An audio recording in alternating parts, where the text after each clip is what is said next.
AMORAL.com. And joining me tonight in Austin, Texas, the 2012 South by Southwest Festival is Finland's AMORAL. How you guys doing tonight? Awesome. We're good.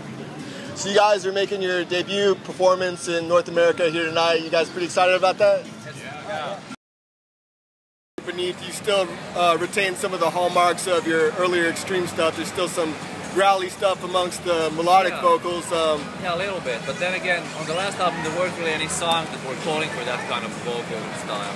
Whereas this time, I happened to write some songs that we thought, like, why don't we just try screaming on top of this? It might sound pretty cool. And so there's no rules. Yeah, Whatever feels natural. Since we're playing the older songs also on our live gigs, so it's like, I think it's natural to have growling, some growling stuff in the new stuff also, so you can like change from the new songs to the old songs.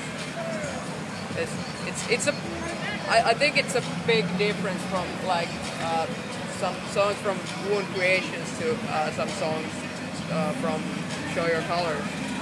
So this way it's like, it's easier to go from song to song. It's easier to build a set list. Yeah. And how was that shift in musical direction met with your fan base? Was that received pretty well, or no backlash so far? There was a lot of backlash for sure. Once we announced who the new singer was and they heard the new music, and it's so different from what we did before. So we lost some fans, we gained some new fans, and actually some fans are actually coming back with this album after they got over the shock, and we can see that some people are like, well, this is not so bad after all. I like the first 3 albums, and the new one is also pretty good actually. Were you nervous at all about how the new material would be received? Yeah, you're always nervous, I think. Every time you write something, like I'm nervous presenting it to the rest of the guys. Maybe he's more nervous because he writes the songs, but you know, the other guys are more or less just like, you know, arranging stuff, you know, in the songs and stuff like that. So you're not really nervous at all? Not really, at all. But I mean, wow, this is news to me. I was nervous. So, okay, so 2 are nervous, 2 are not sure. He don't give up. I'm nervous. Of course I'm nervous. now tell me about the latest addition to the band, guitarist Masi Hukari. I understand he joined the group pretty late in the songwriting process, yet managed to co-write a couple of songs on Beneath. How'd you guys hook up, and what do you feel he brings to your sound as a guitarist? What do you bring to the table? Oh, we're not really sure. Can you please explain what you do in the band? yeah, well, when I joined, well, we first hooked up through this musician's referral service or something. He bought a guitar from me, or actually we traded or something. Guitar. Yeah, we traded guitars. He took my 7-string away from me, and 3 months later asked me to join the band and buy a fucking 7-string. So 3 months later? about something, I don't remember the exact timetable, and I knew Ari from before. But as far as what I bring to the table, it's going to change a lot, but for this album, I listened to what he had and the demos they had done in the rehearsal space, and I thought it needed some like little bit of more of an 80s guitar riff style songs, and I brought 2 melodic songs, or actually parts for them, and Ben kind of is in charge of the songwriting and all that, just put them together, my little pieces and the scraps. So, but for the next one, we're actually going to co-write perhaps the whole thing, or see what happens. I mean, it's an ongoing organic process, so we don't really plan it out, but we're trading licks already. So yeah, we got a second lead guitar player, which we never used to have before. It used to be like a rhythm guitarist and a lead guitarist, and now we can just, you know, trade licks and do double solos and all kind of goofy stuff that's fun to do. But yeah, it's cool to have like an eager partner again to write songs with. Every time you change a member, it's always seemed to be for the best with us, because you get somebody who just is hungry again and wants to show the world what he can do, and I think, yeah, the vibe in the band is better than ever. Definitely, and back to what Masi was saying, I think that's really interesting. 3 blunts later, see, AMORAL prefers blunts over bong hits. No, three not months. blends. Yeah, it was months. 3 months. 3 months, Yeah, not blunts. Not blunts. No. sir. We would not have anything to do with drugs or anything illegal like that.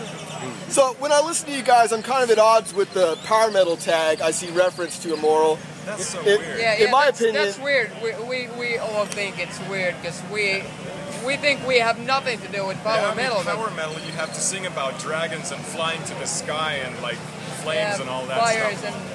So, I mean, you guys kind of have more of a modern approach. Who would you all name as your influences, musically speaking? Well, there's so many. Yeah. Do you have all day? We got a while. I think we all have different influences. But it, Well, for me, I'm more into roots like Black Sabbath or music which made on 70s or 80s. But I don't know.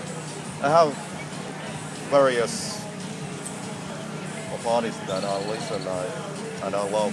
For my music, the biggest inspiration was, I don't know, Lemmy. for me, it's from like the era of Led Zeppelin and Rainbow and Deep Purple to this modern like death metal stuff and everything, hip hop. Like I listen to a lot of music, also Lady Gaga and stuff like that. So I take bits and pieces from everywhere. So I try to make it like or keep it new all the time, and try to get like new percussive things like rhythmically to my singing and whatever. It's all around, all over the place. Yeah, I think like some of the bands we may all have in common are stuff from the early 90s when we were kids, like Metallica from the early 90s, Pantera, stuff like that, which you can definitely still hear in our music in one way or another with the riffs and the way we compose the songs. And the 80s cock rock scene is one of the big things for me, which is not the case with everybody in the band. So like all the Ozzy Osbournes and the Guns N' Roses and stuff like that. Yeah. Mossy agrees with me. Yeah, sure. Throw Winger in there. Dude, we said don't mention Winger during interviews. Come on. But We want to sell some albums. What are you doing here? I'm torpedoing it, I guess. And I like 70s prog a lot, like ELP, King Crimson, that kind of stuff. And also some of the like modern prog as well, Stephen Wilson, Porcupine Tree, that kind of stuff. I don't listen to all that much metal anymore. It's for me, metal is kind of early Death and Testament. Megadeth is a big influence. And, like I always like Megadeth more. You always say Metallica, but I always like Megadeth more. And that kind of. Yeah, for me it's mostly electronic music I listen to nowadays, so I try to draw influences from that kind of music into the rock stuff that we are doing. So, but I don't know if you can hear it, but maybe some There in the background. some little things maybe. So what's next for you guys after the South by Southwest festival? Some open air stuff? We have a few shows in Finland to do right after this, and then we just heard while we're here that we're going to Japan and Asia to do some shows in May. So that's going to be really cool. We haven't been in, like, with this lineup, we've never been to Asia before, and AMORAL's been there like 2006 the last time, so it's been 6 years. And just keep promoting this album, which we all really still believe in, and it's still pretty fresh, so we're not in a hurry to make a new one. Just promote this and play as many shows as possible. Well, thank you all so much for taking the time to talk metal. Any last words for your fans watching at home? You know, just the usual boring stuff. Check the album out. And It's pretty boring. that is pretty boring. Yeah. Okay, you come up with something better. I'll just Never take up basket weaving. It's a huge waste of your life. Yeah.